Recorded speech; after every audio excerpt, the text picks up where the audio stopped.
4000 plus one-liner fact की series में, प्राचीन भारत की सीरीज में आपका बहुत बहुत स्वागत है सृजनम अकादमी में। मैं हूं प्रयाग तिवारी और यह हमारी सीरीज लगातार आगे चल रही है। ये हमारा चौथा वीडियो। इससे पहले हमारे 3 वीडियो प्राचीन भारत के आ चुके हैं, उन्हें आप जरूर देखें, उनसे आपको विस्तार से समझ में आएगा। तो आप हमसे जुड़े रहिए, बने रहिए, सब्सक्राइब करिए चैनल। आगे कंटिन्यू करते हैं सीरीज। पहला क्वेश्चन है आज का, वेदों की संख्या कितनी है? तो वेदों की संख्या 4 है। जो वेद है हमारे वो 4 वेद है, ऋग्वेद, यजुर्वेद, सामवेद और अथर्ववेद। तो इस प्रकार से सबसे प्राचीनतम जो ग्रंथ है वो ऋग्वेद है, सबसे प्राचीन है। यजुर्वेद में जो है वो दूसरा वेद है और यज्ञ की विधियां, विधि, नियम और कर्म कांड के बारे में इसमें जानकारी मिलती है। अगला है सामवेद। सामवेद जो है तीसरा वेद है और सामवेद का सीधा संबंध जो है संगीत से है, या संगीत का जनक या गीतों का वेद भी से कहा जाता है सामवेद को। अथर्ववेद जो है चौथा ग्रंथ है, नवीनतम वेद है और इसमें जो है आयुर्वेद, चिकित्सा और रोजमर्रा के जुड़े हुए मंत्र जो है वो शामिल हैं इसमें। तो ये हमारे 4 वेद है, ऋग्वेद, यजुर्वेद, सामवेद और अथर्ववेद। आगे चलते हैं। दूसरा क्वेश्चन है, सबसे प्राचीन वेद कौन सा है? तो अभी आपने देखा ऋग्वेद हमारा जो है वो सबसे प्राचीनतम ग्रंथ है। अगला क्वेश्चन है, ऋग्वेद के मंत्रों को क्या कहा जाता है? ऋचाएं कहा जाता है। ऋचा का अर्थ होता है स्तुति परक मंत्र, यानी देवताओं की प्रशंसा में गाए जाने वाले मंत्र या गाए जाने वाले जो गीत हैं, ऋचाएं हैं वो। अगला क्वेश्चन है, चरक संहिता किससे संबंधित है? तो चरक संहिता जो है आयुर्वेद से संबंधित है। चरक संहिता मुख्य रूप से चिकित्सा विज्ञान जो है आयुर्वेद से संबंधित है, या प्राचीन भारतीय पारंपरिक चिकित्सा पद्धति का सबसे पुराना और सबसे प्रामाणिक ग्रंथ है। इसके जो रचयिता थे महर्षि चरक थे, जिन्हें चिकित्सा विज्ञान यानी कि आयुर्वेद का जनक माना जाता है। अगला क्वेश्चन है हमारा, सुश्रुत संहिता किस विषय से संबंधित है? तो शल्य चिकित्सा से। शल्य चिकित्सा यानी सर्जरी। तो सुश्रुत संहिता मुख्य रूप से शल्य चिकित्सा से संबंधित है और यह शारीरिक रचना विज्ञान या प्राचीन भारतीय चिकित्सा पद्धति का महत्वपूर्ण स्तंभ ग्रंथ है। प्लास्टिक सर्जरी का जो वर्णन है, इसमें कटी हुई नाक को ठीक करने की विधि, जिसे इंडियन मेथड भी कहा जाता है, दुनिया का सबसे पहला लिखित विवरण इसमें मिलता है। अगला क्वेश्चन है, वेदों को किस नाम से जाना जाता है? तो वेदों को श्रुति के नाम से जाना जाता है। स्मृति ग्रंथों का संबंध किससे है? अगला क्वेश्चन है, स्मृति ग्रंथों का संबंध किससे है? सामाजिक नियमों से है। सामाजिक नियमों का मतलब क्या है? तो स्मृति ग्रंथों का मुख्य संबंध सामाजिक नियम, कानून और नागरिक कर्तव्यों से है। स्मृति का जो सात्विक अर्थ होता है वो याद किया हुआ। स्मृति जो है, स्मृति उसका मतलब होता है याद किया हुआ।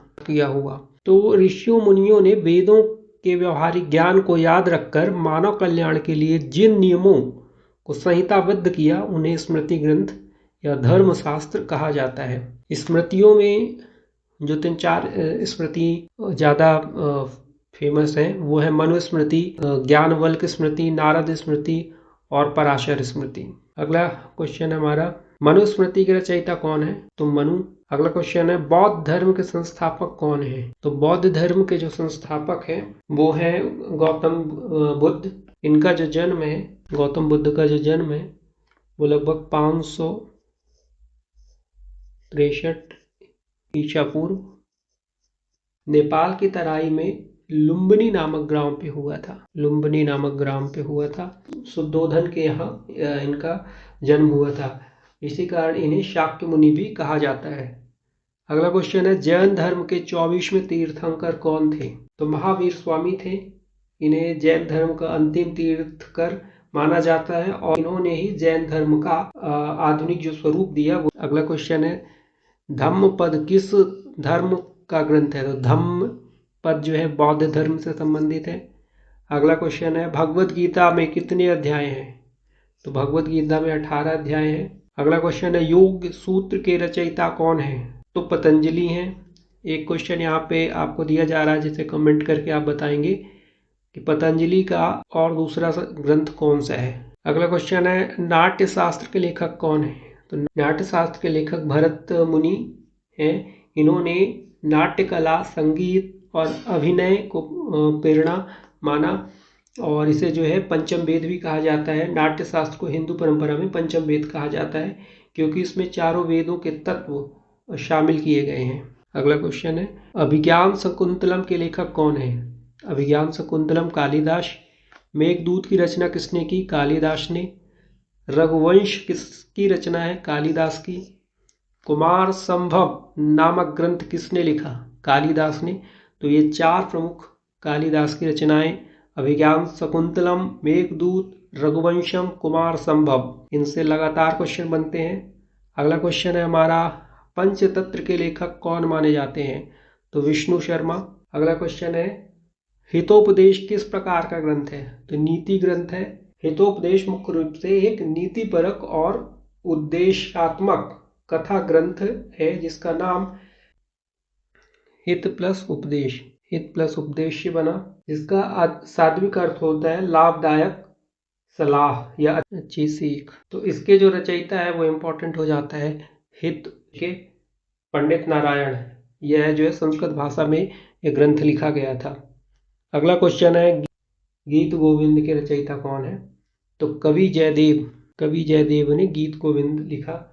ये 12वीं शताब्दी के प्रसिद्ध संस्कृत कवि थे और बंगाल के राजा लक्ष्मण सेन के दरबारी कवि थे। किसके थे? लक्ष्मण सेन। लक्ष्मण सेन के दरबारी कवि थे। अगला क्वेश्चन है, कादम्बरी के लेखक कौन है? तो कादम्बरी के लेखक बाणभट्ट हैं। इस 7वीं शताब्दी में सम्राट हर्षवर्धन के जो है वो दरबारी कवि थे। हर्षवर्धन के दरबारी कवि थे 7वीं शताब्दी में। संसार का पहला उपन्यास। कादम्बरी को दुनिया के सबसे शुरुआती और बेहतरीन उपन्यासों में से एक माना जाता है। अगला क्वेश्चन है, 10 कुमार चरित्र के लेखक कौन है? तो दंडी है। मृच्छकटिकम के रचयिता कौन है? शूद्रक। विक्रमोर्वशीयम के रचयिता या रचनाकार कौन है? कालिदास है। तो कालिदास विक्रमोर्वशीयम के भी लेखक हैं, रचनाकार है, और मेघदूत, रघुवंशम, कुमार संभव, अभिज्ञान शकुंतलम के भी लेखक कालिदास हैं। तो ये हमारी 4000 प्लस फैक्ट की सीरीज है। तो देखा आपने इसमें हमने कितने शानदार क्वेश्चनों को किस तरह से इसमें हमने कवर किया विस्तार के साथ। तो चैनल प्लीज़ सब्सक्राइब करिए और हमें भी मोटिवेट करिए, हमें भी काम करने के लिए आगे प्रेरित करिए और अपने दोस्तों में इसे शेयर करें। और इसकी अगर आप ई बुक लेना चाहते हैं तो मात्र 40 रुपये में आपको इसकी ई बुक मिल जाएगी। हमारे दिए हुए नंबर पे आप मैसेज करिए या कमेंट करिए, आपको वहाँ पे इसकी लिंक मिल जाएगी। आप सबका धन्यवाद।